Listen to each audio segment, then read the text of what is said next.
La penisola del Sinis si estende dalla cittadina di Cabras fino all'estrema punta nord del Golfo di Oristano. Il tratto unico di questo lembo di terra è fornito dalla sensazione di continuità fra la terra e il mare. Un luogo caratterizzato da bianchissime spiagge di quarzo circondate da una natura incontaminata, che ospita molte colonie di uccelli acquatici.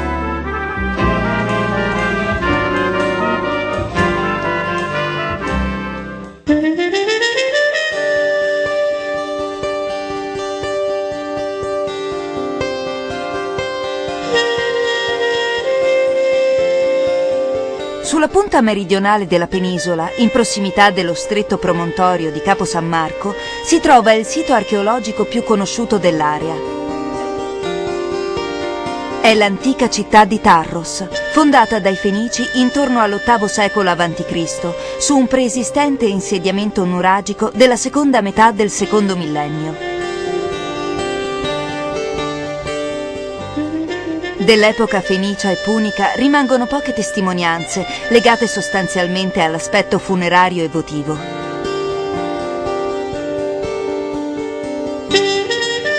Troviamo infatti 2 necropoli e un tofet, il tipico santuario fenicio-punico, dove venivano cremati e deposti in urne i bambini morti in tenera età. La maggior parte dei resti appartiene invece alla dominazione romana, quando la città si ingrandì estendendosi fino all'altura dominata oggi dalla torre spagnola di San Giovanni. A questo periodo risale la monumentalizzazione dell'abitato, con la costruzione di nuovi edifici di culto, di una cinta muraria fortificata e la creazione di un nuovo quartiere artigianale dedito alla lavorazione del ferro. In epoca imperiale le strade vengono dotate di una copertura in basalto e viene creato un nuovo sistema fognario. La città è stata abitata fino alla metà dell'XI secolo d.C., quando, essendo troppo esposta agli attacchi dei Saraceni, venne abbandonata a favore di Aristiane, l'attuale Oristano.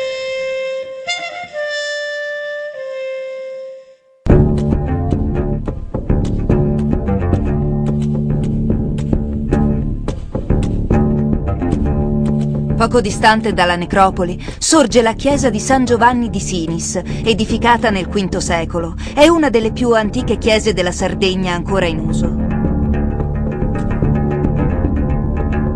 L'attuale struttura a croce greca risale all'XI secolo, quando si decise di trasformare l'originaria pianta centrale.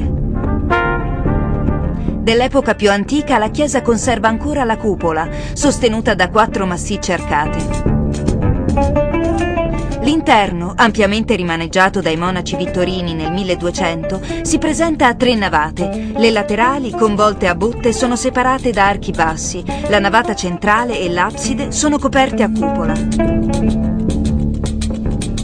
L'intera struttura è costruita con la pietra arenaria locale, che contribuisce a conferire alla chiesa un fascino semplice ed austero.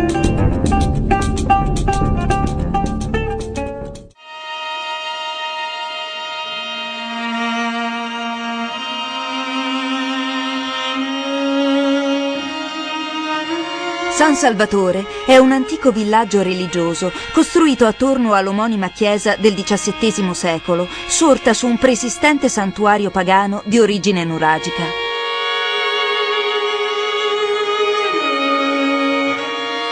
È un esempio di sincretismo religioso, dove a culti nuragici e punici si sono sovrapposti prima i riti romani e infine, in epoca costantiniana, quelli cristiani. All'interno della chiesa, infatti, si trova un ingresso nel pavimento che consente la discesa al santuario ipogeico, parzialmente scavato nella roccia. Il tempio sotterraneo presenta un corridoio con ambienti laterali, un'abside e un pozzo sacro dedicato al culto delle acque e a Sid, il dio guaritore. La parte inferiore del pozzo è interamente scavata nella roccia, mentre quella superiore è realizzata con filari di mattoni e blocchi di tufo intonacato. Le pareti presentano numerosi affreschi di diverse epoche. Dipinti sacri di soggetto cristiano, graffiti e incisioni di parole lasciate nel corso dei secoli dai pellegrini, ma anche iscrizioni in caratteri punici e greci accanto a resti di pitture pagane. Sulla parete sopra l'altare cristiano ci sono anche 4 righe in caratteri arabi. Si tratta di alcuni versetti del Corano.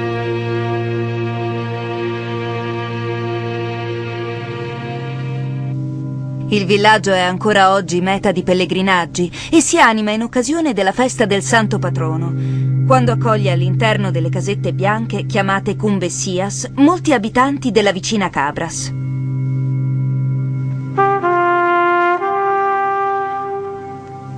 Il piccolo borgo è stato spesso utilizzato nel corso degli anni 60 anche come set cinematografico per pellicole western.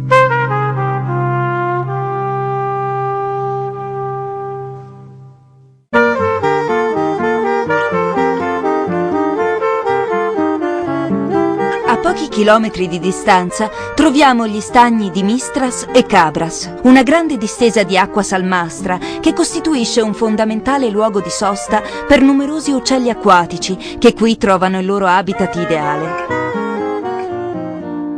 Delle 4 peschiere che qui si trovano è rimasta attiva solo la più grande, la peschiera Pontis, dove si pesca ancora con le tecniche tradizionali, consistenti nell'utilizzo di vari sbarramenti realizzati in canne per catturare e incanalare i pesci.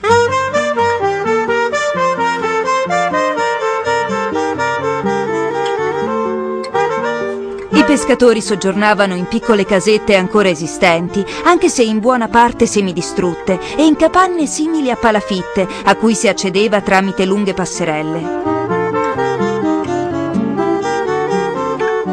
Sono visibili anche gli impianti d'epoca della vecchia peschiera, come l'antica casa padronale e l'officina dove una volta si lavorava il pesce.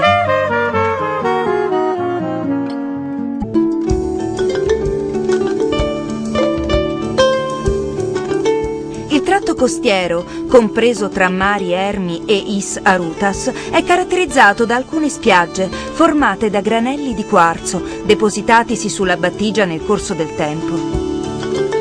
I granelli hanno l'aspetto di piccolissimi chicchi di riso, lucidissimi e levigati dal mare, in grado di assumere diverse colorazioni in base all'ora del giorno. Una sosta sulla spiaggia di Is Arutas è il modo migliore per godersi un tramonto al termine di un'intensa giornata alla scoperta della penisola del Sinis.